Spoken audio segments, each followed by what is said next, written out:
good evening, afternoon, morning, night, whenever you find it most convenient to join us at the Bonfire. I, as always, am on the pole with the goal.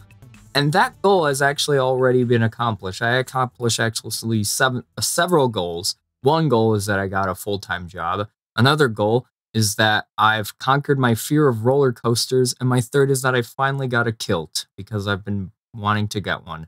I'm always joined by my lovely, jubbly co-hosts, DJ. Congratulations on the job. I hope you enjoy being the guy holding up the Ferris wheel. Thank you. And I am also joined by Tim. A week ago, that many goals would have been really impressive to me, but then I watched the Australia-Zambia match in the Olympics. Oh, that... and now like 4 or 5 goals isn't enough. I've seen 11, man. I've seen 11. That was crazy. Nah, Wait, what? Crazy. Women's soccer at the Olympics is going crazy right now. 11 goals. It was 6-5 for Australia. They were down 4-2, I think, at half. They came back. Banda is an absolute force of nature for Zambia. Everything about that game was just wild. Yeah. Australia came back to win it, which is even more wild, although I guess not surprising. If you're down 4-2, you might as well go for it. But yeah, man, that was crazy. Amazing. Not as much fun as I had with the US game, though. USA 4, Germany 1. Yes. We back, baby.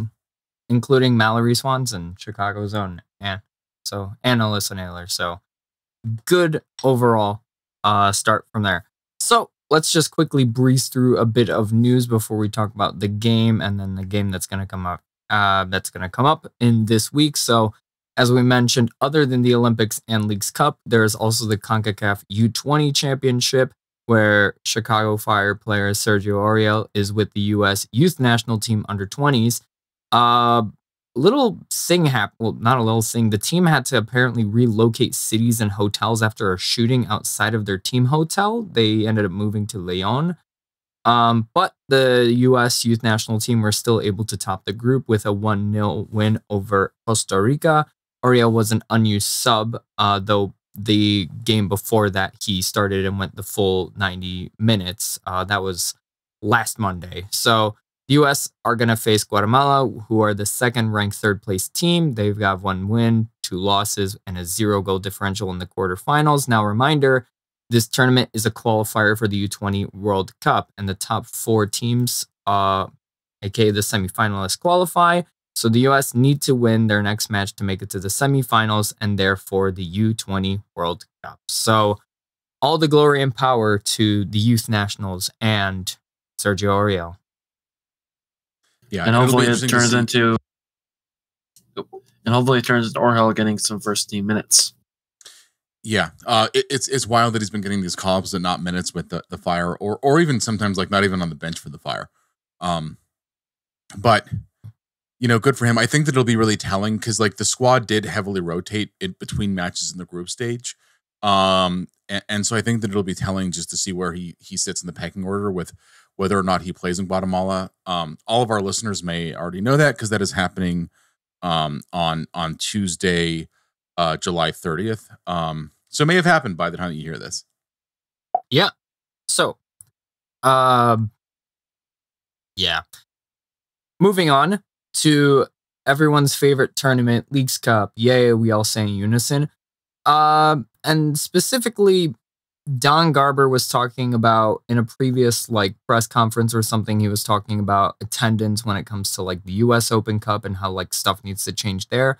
Attendance hasn't really been great in Leagues Cup either. Austin, Atlanta, and LAFC, they didn't officially announce their attendance, but there was a lot of empty seats. Atlanta was probably the worst. Apparently their official attendance was 36K, which is better than the Fire, definitely. But, Atlanta is usually the largest crowd in MLS. Usually somewhere in the 60,000. So no, they're normally 40. But I the thing is, it's not the 36K they announced. It's that there could have been 3.6K there. It was so many empty seats. And this match was included with their season ticket packages, and there's a lot of season ticket holders. So I think that what we really know is that there's 36,000 season ticket holders in Atlanta that either and a majority of them didn't show up, didn't offload their tickets, because attendance for that match was bad. Yeah. What wasn't bad though in terms of attendance was Chivas and San Jose Earthquakes at Levi Stadium. That one had about 50,500 people to see Guadalajara fall to PKs to the San Jose Earthquakes. So I mean, and yeah, it was in a very similar situation when the Fire played to Club America. It very much seemed like a Chivas home game, even though it was played in the States. And then the attendance for the game that we're about to talk about, there was about 14,000, which is the smallest crowd of the year, I'm pretty sure, for Kansas City. Yep. It's their smallest post-COVID crowd. Second other smallest. Than one Open Cup game against a semi-pro Tulsa Athletic NPSL team.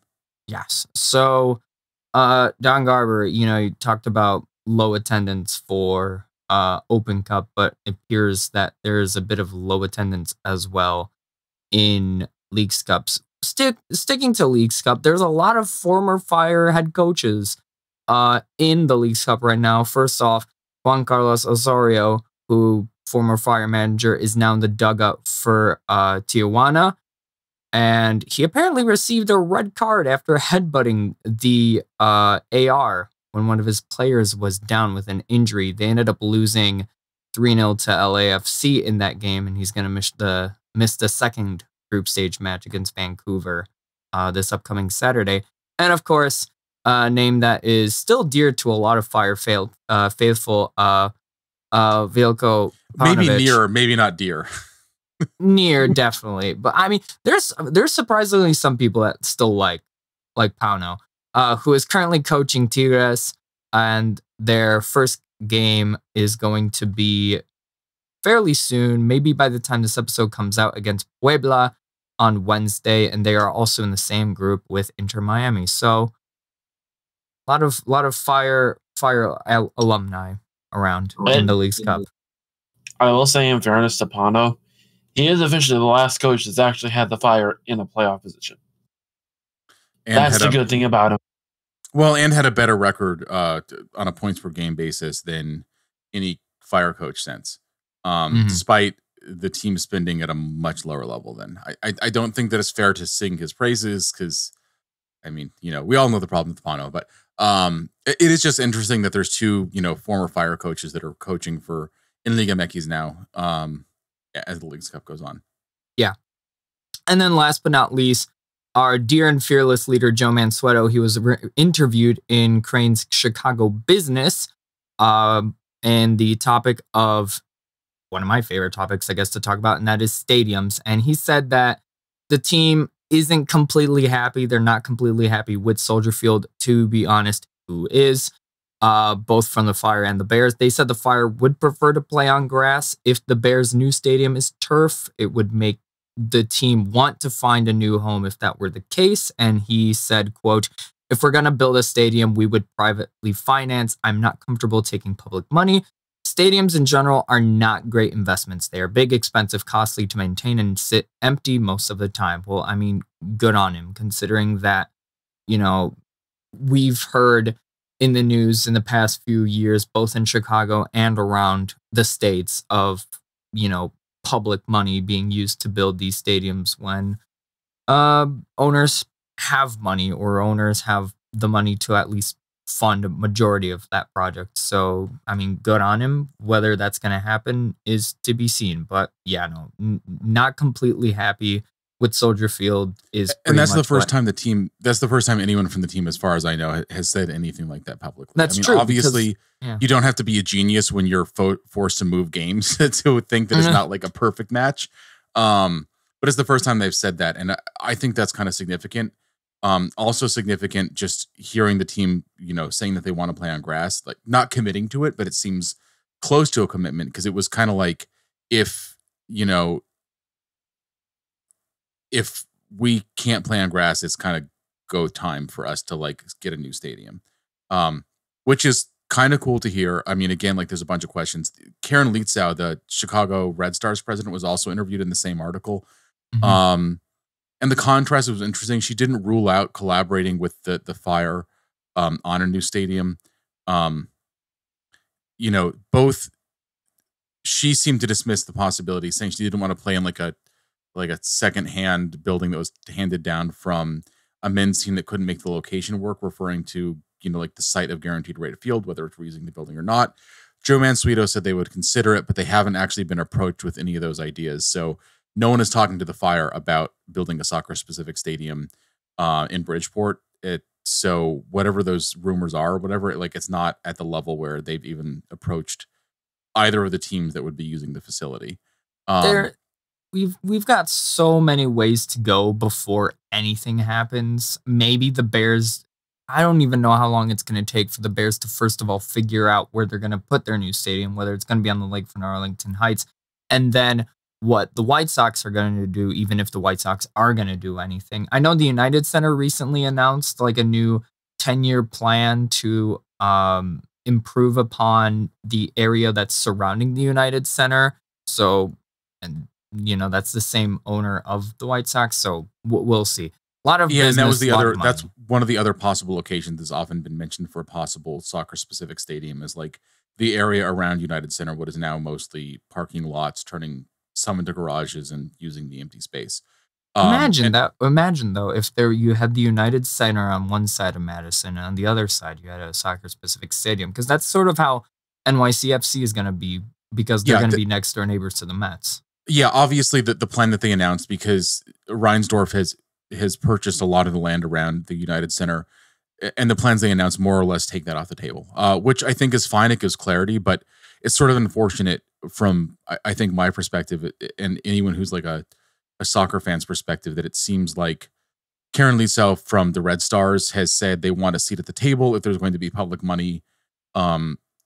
Obviously, Laura Ricketts is the principal owner of the Red Stars. She's part of a group, so it's not just her, but they were able to finance a ton of changes in Wrigley Field and Wrigleyville beyond that without public money. And so basically for Liesel to be trying to make an equity argument for taxpayer money for billionaires is a very weird choice, in my opinion.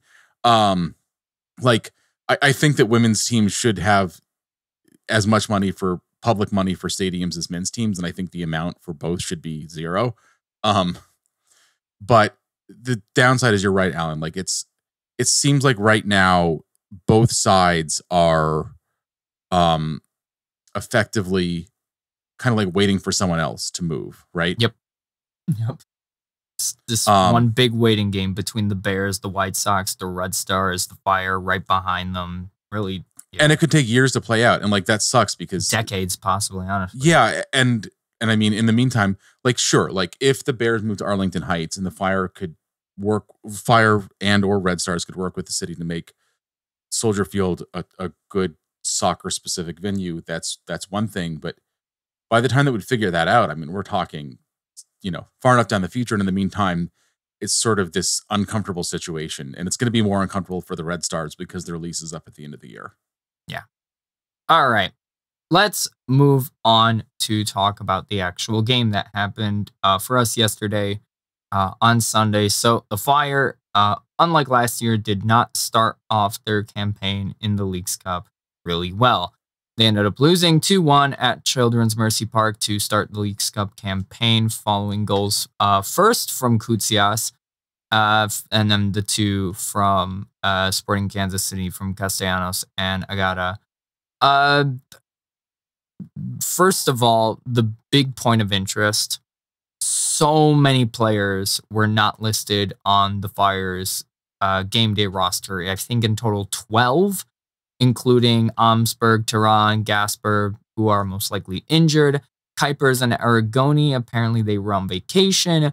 Chios, Pineda, Mueller, Dean, Osorio, Reynolds, also not listed. Illness reported to be going around the squad. Of course, Parebo was playing with the Fire too in Kentucky at the same time, who also didn't have a great day, losing 5-0 to FC Cincinnati 2 in Kentucky, double whammy. And then, of course, as we mentioned earlier, Oriel is playing with the U20s US. Shaqiri is expected to be back by the time this podcast episode is out, and then of course Becerra, Rodriguez, Dowd, and Wooten are on loan. So a lot of holes in the Fire's game day roster, which was definitely when the lineup was shown was what? Yeah, it was a very short bench for the Fire.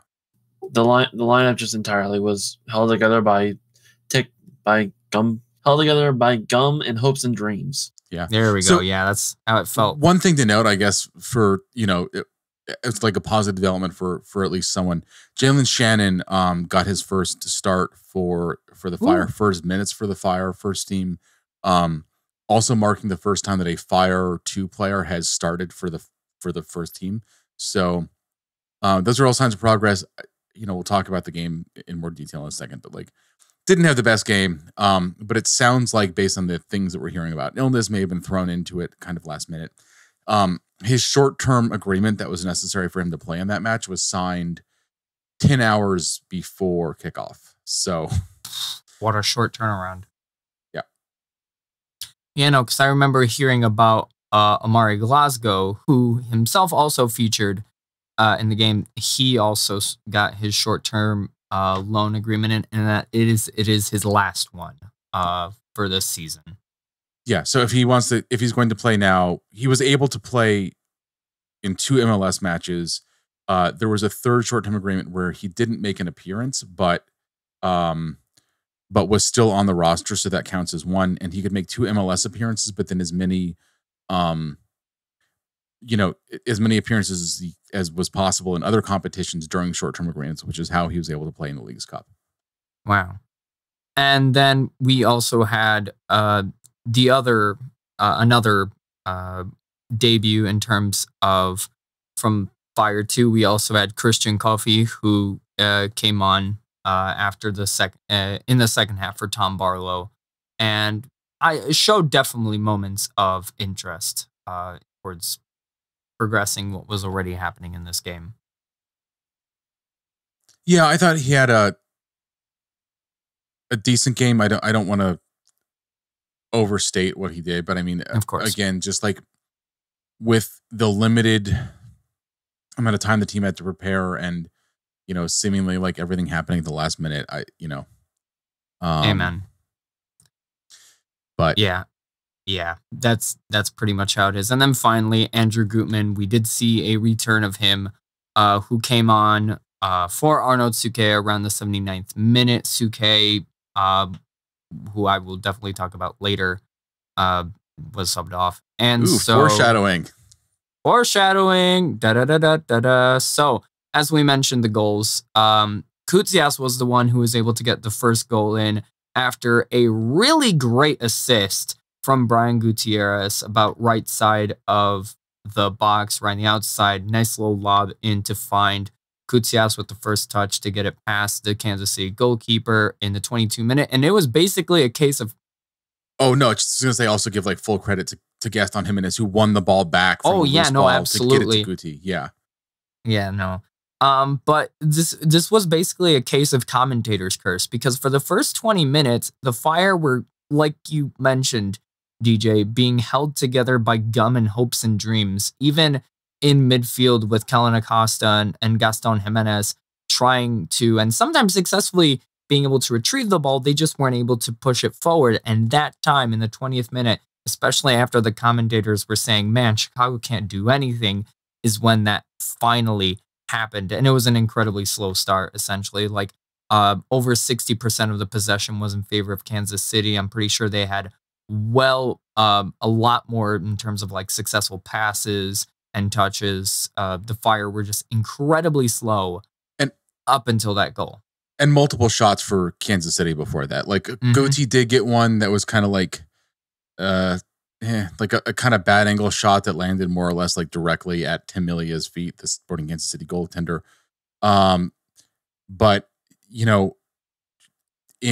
want to say 2-3 minutes before the goal, 19th minute is what my notes say. Shalloway had crossed to Willie Agata, who was inside the box, was just given tons of time and space. And Agata just he has it's a great looking shot, lands off the crossbar. Yeah. You know, and before that, there's Spencer Richey in the 6th minute off a free kick, like a wild ball that had a lot of force on it, and he very forcefully punches it away and into safety. Unfortunately, like the punching the ball away thing would start to become a theme for Richie in this match, and that ended up not being a great thing for the Fire. Yeah, that's definitely the difference you can see between Chris Brady and Spencer Richey. Brady is a lot more comfortable in terms of catching the ball. Spencer is more of a when in doubt, kick it out, or in this case, punch it out, and using his fists. So, yeah, no, not long after, like mentioned, the Fire, Kansas City did end up. I was hoping the Fire were able to go into halftime at least with the 1-goal lead. Wasn't the case after Kansas City were awarded a free kick right out, like to the right of the penalty box.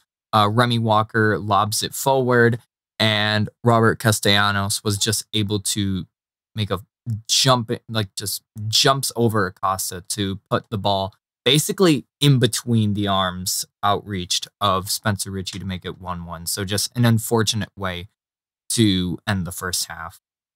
Yeah, and that did sort of shift the momentum back, because like it's one of those things where, you know, goal against the run of play, like how many times have we seen a team that's able to take that and just run with it? But you know, less than 20 minutes later, just giving up the equalizer, you know, takes the wind out of whatever sails you may have had there. True. And, you know, going into the second half, Klopas mentioned that he wants, first of all, the tournament to be a way for more players to get more minutes, in order for some players to get some rest, especially from injury, and of course, in order to possibly win a trophy. And unfortunately, the injury bug just keeps stacking up, as in the 56th minute, Jalen Shannon, the starter Fire 2, was taken out for injury, which is where Mari Glasgow ended up coming in. So it just thins the roster even more than it already was. And we don't know the nature of whatever the illness was, and if that will be affecting players afterwards. I got to talk to Frank Klopas about it a little bit. It was a very brief press conference because the team had to catch a flight and things took a while to get started. But it seemed like they're hopeful that a lot of the guys with the illness will be available for the next match against Toluca. But if not, I mean, that says a lot. Like Jalen Neal is a guy playing, you know, as a center back in a back three, and you bring on Amari Glasgow, who's an offensively minded, like winger forward. So, like that says how short the bench was when the move is to bring on another MLS Next Pro player that normally plays the opposite side of the pitch. Yeah. And then a few minutes later is when Christian Kofi came on for Tom Barlow, which was, I'm pretty sure Kofi was like the only like attacking player on the bench in that sort of forward sense.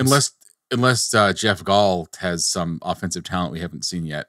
The Fire had 3 goalkeepers for this match, which again just says how short the bench was, where you're like, I mean, we've got 3 goalies. You might as well put them on the game day sheet. Might as well put them on. Which I'm pretty sure did earn Jeff Gall a couple $100 for making a game day roster. So I guess good for him and good for Frank Klopas for including him. For including him, even though, like, I mean, I don't know, like, he's got at the same gas time, money not now. including him, you never know. Like, if he's got gas money now.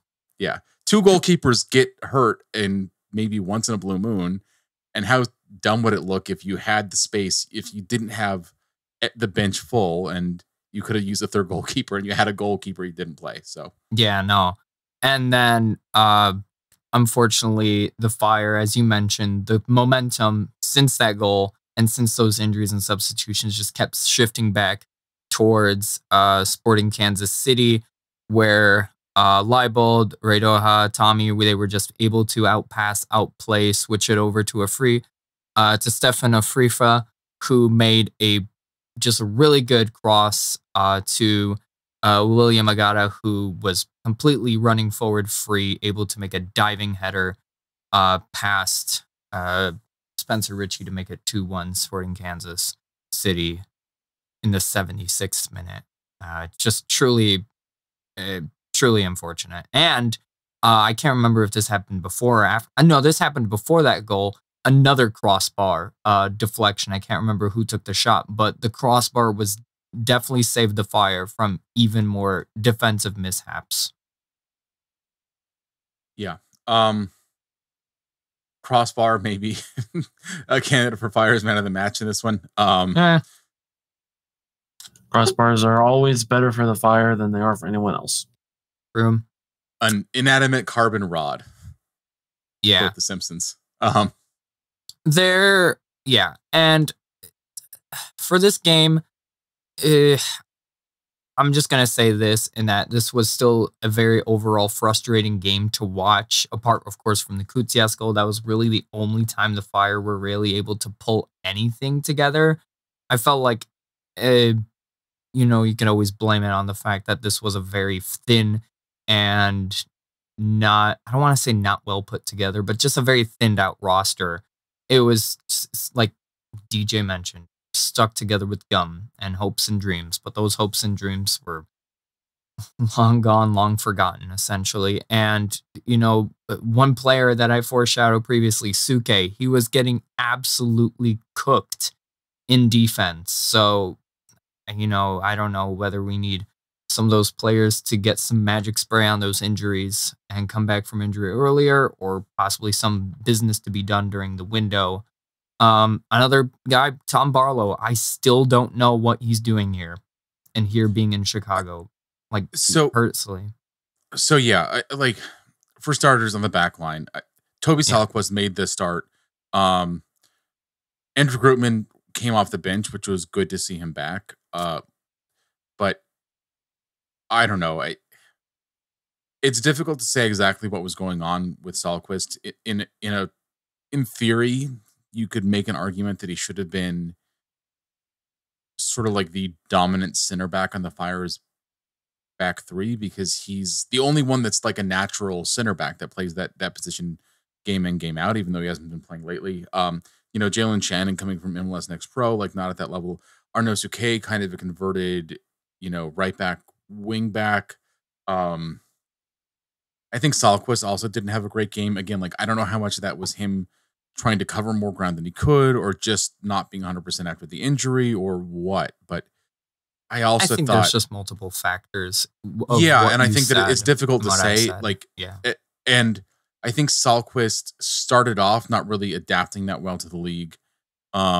Started kind of finding his groove and looking a lot better, then got injured, and really hasn't been able to show his level since. And I'm just hoping, for the sake of the team, that it's a lot better than what we saw against Sporting Kansas City, because that it wasn't a fast enough performance from him.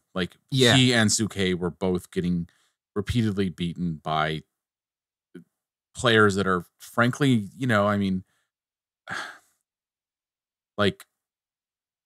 not necessarily all the fastest guys in the league. I mean, there's speed in their roster, and they've gotten younger in Sporting Kansas City with playing guys like Arifa, but it's still not the fastest team in MLS or anything like that. Yeah. And when it comes to the forward players, DJ, I want to take this to you quickly, because Klopas said that this is a tournament that you want to go full strength and full, just actually win stuff. But you could definitely see that this team was very much missing the likes of Hugo Kuipers up front. Yeah, Kuipers actually, will jump for a ball. Kutsias didn't really seem to be doing that all that well. Of course, his only goal came off of a really nice volley, but also he just did not. Kutsias is definitely more of a guy that you're going to see running back and forth, trying to get the ball to his feet. Kuipers will at least try and head it in, and I think, what was it, Marin Haile-Selassie tried at least 3 times to cross the ball in to no one. I think even Guti tried it 2 or 3 times, and it was the same thing. If it gets anywhere, it goes to a Sporting KC player. Yeah, no, it was definitely. I mean, yeah. empty hole there. I mean, blind crosses have been an issue with the team for a long time though. I've written about this enough times, so like this is kind of me being a broken record at this point, but crosses are not really a highly effective way to get offense because you're kind of taking possession and turning it into a 50-50 ball in a place where your opponent is likely to have more numbers than you are. They can work sometimes, but like they shouldn't be the bread and butter of your offensive plans because again, like you've got the ball and you're turning it into a 50-50. Why would you want to do that? And like the answer is like goals are like a very valuable thing. And so it's kind of worth just like rolling the dice sometimes, but there's other ways you can generate offense than just doing that. I think that Alan, you've got thoughts about Barlow. Everyone has thoughts about Barlow. I'm pretty sure there is not a single person, maybe apart from his family, I apologize, that sounds kind of mean, in this team and this club and this fandom and the Fire faithful that knows exactly what he's doing and can see what Klopas maybe sees, because oftentimes when Barlow isn't starting, he's usually the one that is coming on for a forward, whether it's for Kuipers or someone. He's usually the one that's being substituted prior to Kutsias. And while Kutsias isn't perfect and he still has a lot of places to improve and do better on, I feel like Kutsias at least gives one or two more, slots of, interest, and like just he does some things definitely better than Barlow. Barlow just hasn't shown anything, period. He hasn't looked goal dangerous. Yes, he hasn't looked goal dangerous. Kutsias has at least shown something. And with that goal in the Leagues Cup, that something has been a little bit more than something. But Barlow completely hasn't shown anything. And then you look over to the other side of the pond to Kacper Przybyłko, and it's like, what? Come on. Barlow is the guy that is supposed to be the fourth string striker that's been forced to be the second string striker. Yeah, I mean, when the Fire talked about their plans for Barlow, they thought he was like 1,000 or 15-minute a season guy. I'm still not sure what he gives you. And like the thing that is, kind of crazy to me is like, I don't know what he gives you that like Javi Casas is on the bench and is a young player. Like you don't want to throw a guy in.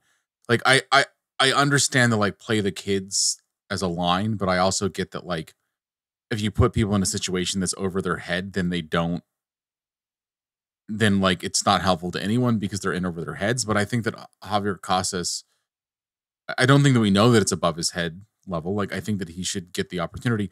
I think that you're right. Like Kutsias also, like he just gives you more and poses more interesting questions in more places in the pitch than what we've seen from Barlow. And it's not trying to like pile drive on Barlow. Like I don't think that he's not trying. He's clearly trying here. It's more of a question of the roster build and why is he being given that spot in the pecking order. And like Frank Lopez has said this before, we don't get to see the full extended training every day, and there's stuff you see in training that makes you see things, but we do get to see games, and like that's what actually matters. And so far, Kutsias has looked good in games. We haven't really seen Casas, and I don't think that Casas would be. Let's put it this way: if Javier Casas had every minute that Tom Barlow has, I don't think the team would have any fewer points than they've got now. I don't know they'd have any more points, but he wouldn't have cost you anything. Sure. All right. I think we have exhausted our talk when it comes to Sporting Kansas City, and I think we can move on to the second game of the group stage unless there is something anyone else likes to add. Well, one fun trivia fact that I learned in the press conference from Peter Vermees, he was roommates with Frank Klopas in the 1988 Olympics. Wow. I know. It's a small world. That's pretty neat. And obviously, Frank Klopas, also a former Kansas City Wizard player. In Kansas City were wearing their throwback jerseys for this one. Yes. That was one note I had, that Kansas City were one of, they were wearing their throwback jerseys. They were one of 5 MLS teams to get an Adidas quote unquote archive collection, including 2 teams that aren't even a decade old. but I digress. I mean, theirs was a legitimate throwback, though. Like, theirs is a legitimate, like, this is what they're... Theirs is an actual, like, okay, that is neat. Because, like, the Wizards was like, this is, like, American soccer right here. Like, that is, like... it's, like, basically the jersey they had back then, which are, like, so ugly that they're beautiful in a way. Like, the rainbow on them is so like, random. Like, 90s. It reminds me of, like, those, like, you know... You still got them until like 10 years ago at some random places. There's like polystyrene like drink glasses that had like that crazy pattern on them. It's like inspired, like it's inspired by the same place. Like they came from the same place spiritually, if not the same place physically or the same designer. Yeah. All right. Did you add something to say? You know what? I just realized that's weird. Peter Vermes has coached in this league since 2009 and has seen some of the most successful teams in that time period. He's never won Coach of the Year. Oh, wow. It's almost like he's not that popular. Almost. Anyways, we now move on to the game that is happening in Thursday in SeatGeek Stadium against Toluca. This is the final group stage game because there's 3 teams. And it's weirdly enough Toluca's first game. So it's our last game. It's their first. Toluca, they have the 3rd most trophies in Liga MX and are 2 wins, 2 draws, 0 losses currently in Apertura. So, DJ, you want to tell the simple maths to our audience? If the Fire win, then they go through. They will finish in second, and they will have to face the Columbus Crew, but they will go through. That's not necessarily true, is it, though, right? If they win, then Toluca can still win their match against Sporting KC. Then everyone's on 3 points in its goal differential. No, because it goes based on the result versus the teams. Right, but at that point, every team would have beaten one of the teams and lost to the other one. Oh yeah, yeah. No, again, like when I say that 3-team groups are an abomination, this is what I mean. All of this, like the fact that the Fire are playing for their lives, and Toluca are just like starting their competition at the same match is just nuts. Yeah, no.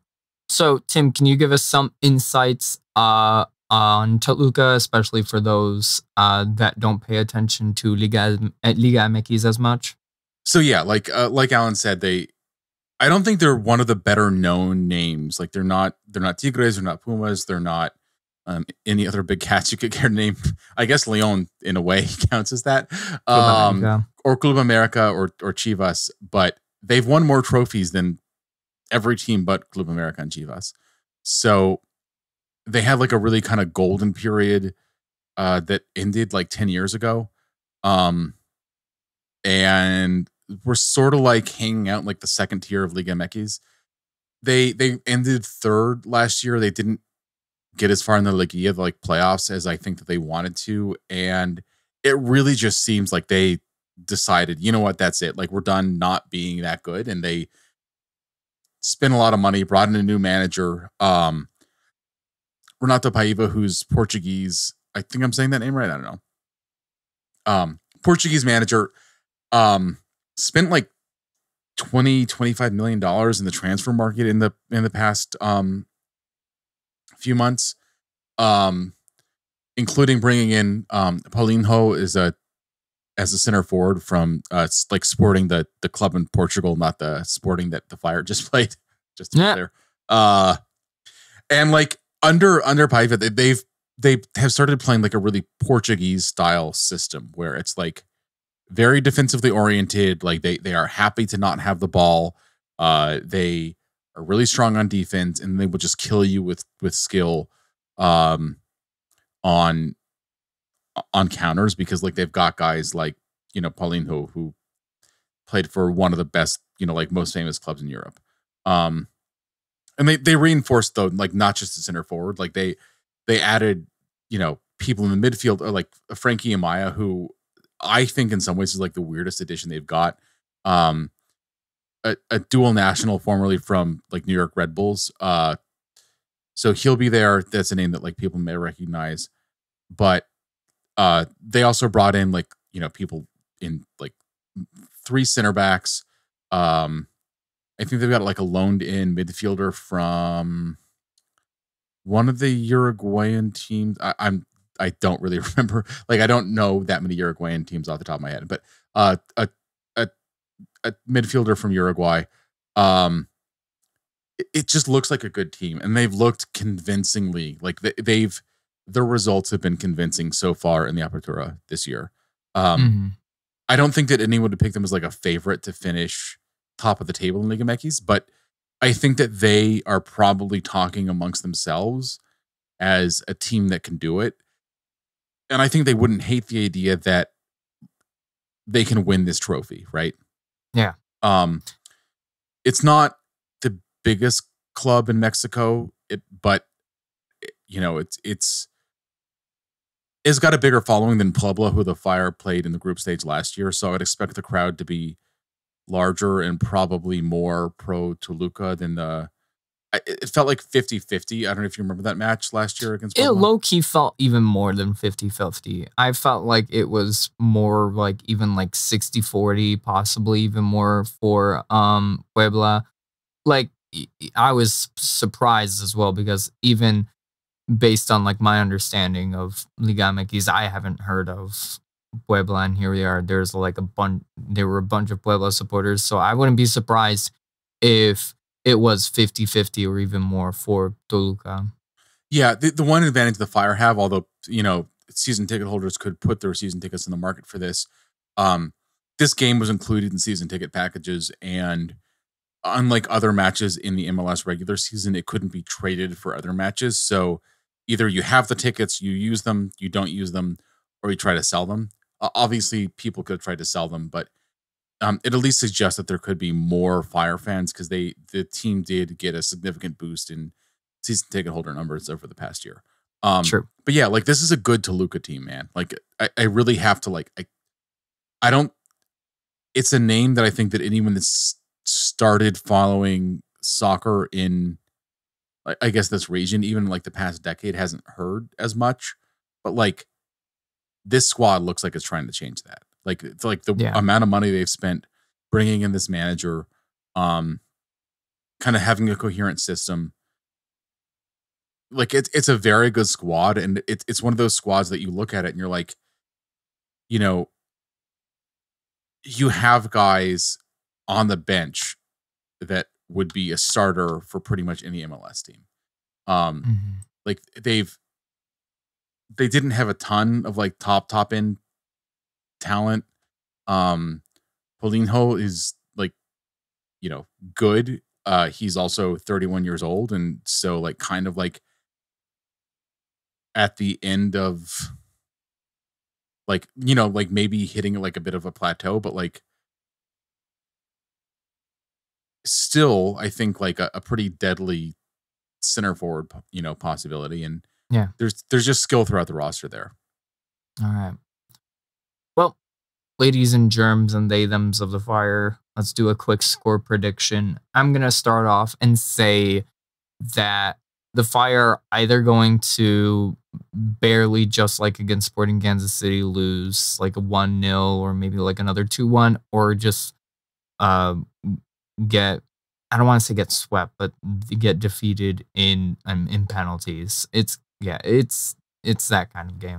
I'm guessing, honestly. It's going to be a late one. That's all I'm going to say. I agree.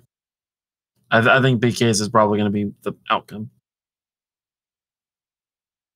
I like your optimism. I think that this team, now, like, Liga MX teams have not really done very well in Leagues Cup this year. But this is the Fire we're talking about. Well, yeah. So, like, I mean, like the match that the Quakes put up against Chivas, right? Like, they won that game. I mean, they were holding on for dear life for like most of the game when they were up 1-0, but they held on and they won. I